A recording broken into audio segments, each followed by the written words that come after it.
10 محرم بھی ایک داستان ہے، یہ داستان نہیں ہے، یہ سبق ہے، یہ داستان نہیں ہے، یہ سبق ہے، یہ پیغام ہے، یہ قربانی کی لا زوال مثال ہے۔ لوگ شہید ہو کے عزت پاتے ہیں، اور میں کہتا ہوں حسین نے شہادت کو عزت عطا کر دی۔ لوگ شہید ہو کر عزت کا تاج سر پہ سجاتے ہیں، لیکن حسین نے شہید ہو کر شہادت کے سر پہ عزت کا تاج سجا دیا۔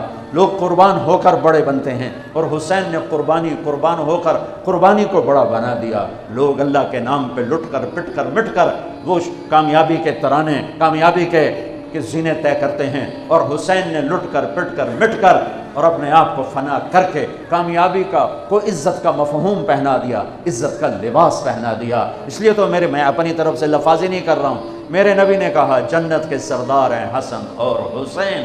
میرا رب کہے گا جنت سے، اے جنت میں نے تمہیں خوبصورت، ارے وہ جنت تو پہلے ہی بڑی سونی ہے، اس کو خوبصورت بنانے کے لیے سنو، اور بڑے زمانے بعد حدیث یاد آئی، میرے نبی نے میرے اللہ فرمائیں گے اے جنت میں نے تمہیں حسن اور حسین سے خوبصورت بنا دیا۔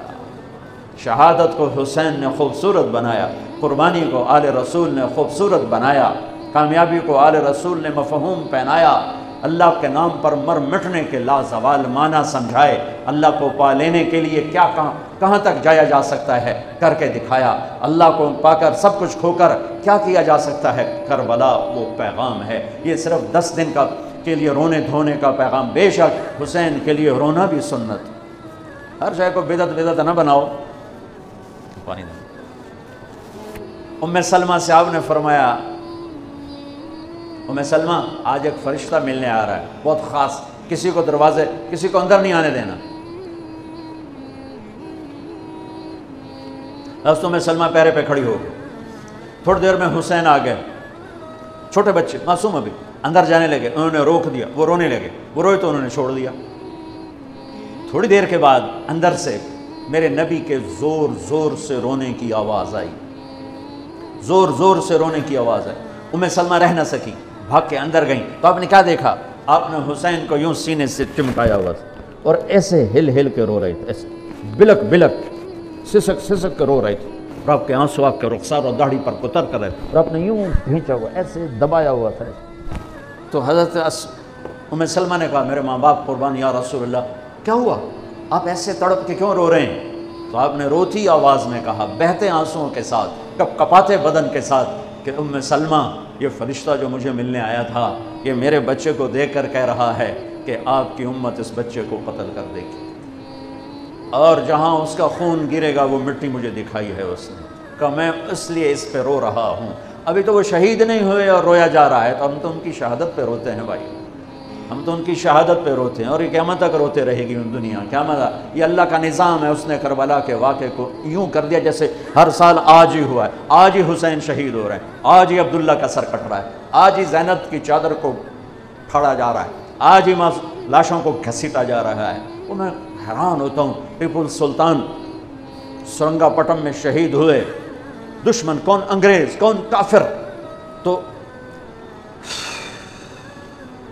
تو برطانوی لشکر نے ان کو توپوں کی سلامی دے کر دفن کیا، اور عزت و احترام کے ساتھ دفن کیا، اور میرے نبی کے نواسے کی لاش کو ان کم بختوں نے کفن بھی نہ پہنانے دیا، جنازہ بھی نہ پڑھنے دیا، دفن بھی نہیں کرنے دیا۔ اگلے دن بنو اسد کے بارے میں پتہ چلا عمر بن سعد کو، تو راتوں کہ وہ ان کو دفنانے والے ہیں، تو راتوں رات ان کو بغیر جنازوں کے مٹی میں دبا دیا اور اوپر پانی چھوڑ دیا کہ کوئی پتہ ہی نہ چلے حسین کی لاش۔ بنو اسد کا بوڑھا آیا، اگلے جب پانی خشک ہو گیا وہ آیا اور اس نے مٹی اٹھا کے سونگنا شروع کی، سبحان اللہ، سونگ رہا ہے۔ ایک جگہ کی مٹی اٹھا کے سونگا تو اس میں جنت کی خوشبو تھی، تو تڑپ کے بولا یہ میرے نبی کے نواسے کی قبر ہے، یہ میرے نبی کے نواسے کی مٹی ہے، کہ وہ جنت کے سردار تھے تو قبر بھی جنت کی خوشبو پھیلا رہی ہے اس کی، حالانکہ بن دیکھی بات ہے، کیونکہ انہوں نے راتوں رات ان کو دبا دیا کہ ان کا جنازہ بھی نہ ہو، لعنت ہو ان کی قبروں پر، ان کی ہڈیوں پر، ان کی روحوں پر، ان کی مٹی پر، ان کے خاک پر۔ سمجھ میں نہیں آتا، نبی کے گھر کے کتے کی بھی ہم تو عزت کریں گے اگر آج ہمیں پتہ چلے یہ نبی کے گھر کا کتا ہے۔ ان کم بختوں کے سامنے نبی کے نواسے کھڑے تھے، نبی کی نواسیاں تھیں اور نبی کی اولاد تھی، اور ان کے دل ایسے پتھر، آنکھیں ایسی اندھی، کان ایسے بہرے کہ انہیں ایسے تلوار چلائی جیسے سامنے کوئی رومی لشکر کھڑا ہو یا جیسے سامنے کوئی فارسی لشکر کھڑا ہو۔ اتنے عظیم ہستیاں